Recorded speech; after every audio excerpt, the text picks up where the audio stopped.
Even without announcing his candidacy, Han Duck-soo ranked as the top conservative contender. Tomorrow is the candidate registration deadline for the People Power Party, yet he hasn't registered as a member. Thus, there's talk of a third big tent. Time to decide on Han Duck-soo's potential candidacy. We turn to political correspondent Kim Ji-young. Kim, he mentioned his final call in the State Council. Does this mean he's running or not running? Looking at the expectations within the People Power Party for acting President Han Duck-soo's presidential bid, it's still too early to make a definitive observation. Many lawmakers are hoping for his candidacy, leading to a variety of interpretations of his use of the word final. However, until Han himself makes a clear statement regarding his candidacy, the possibility of his running remains open, according to general views within the party. The atmosphere within the Prime Minister's office suggests that Han's remark about a final duty was meant as a routine expression of his commitment to fulfilling his responsibilities as acting president. So it's still possible to interpret this as him contemplating a presidential bid? Yes, that's right. Whether it's party endorsement or public sentiment, it's clear acting President Han is needed as a presidential candidate. However, many have expressed the belief that Han himself requires more time to carefully reach a decision. A pro-Yoon lawmaker mentioned that Han has fulfilled his role as prime minister and has never even dreamed of becoming president.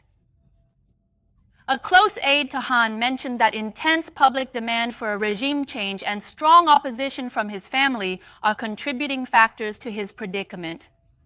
So family opposition is one reason, but he can't deliberate for too long, can he?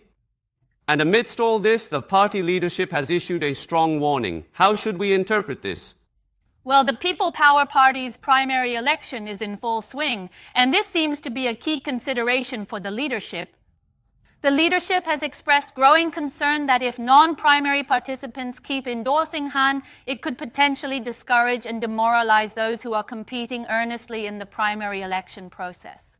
According to our coverage, the party leadership has asked members to refrain from pushing for Han's endorsement during the primary period. They also cautioned the pro-Han factions strongly against spreading the unfounded conspiracy theories circulating. A senior party official said, "The primary must attract public interest, and if Han runs as an independent, it should still create synergy. Nothing should be sacrificed."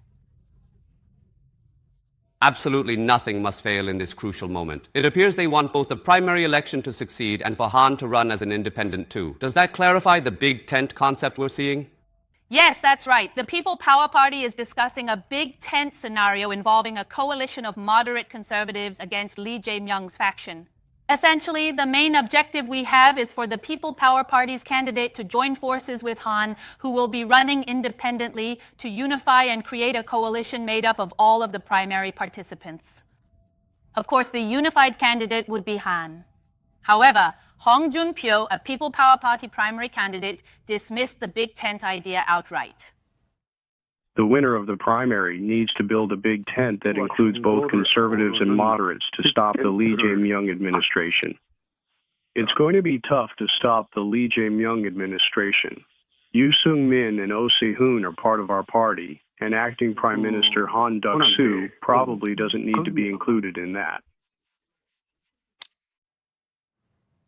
Many believe that even if it's not just candidate Hong, the final candidate who goes through a fierce primary within the party is unlikely to give up their position to acting Han. All right, that was political correspondent Kim Ji-young. Thank you.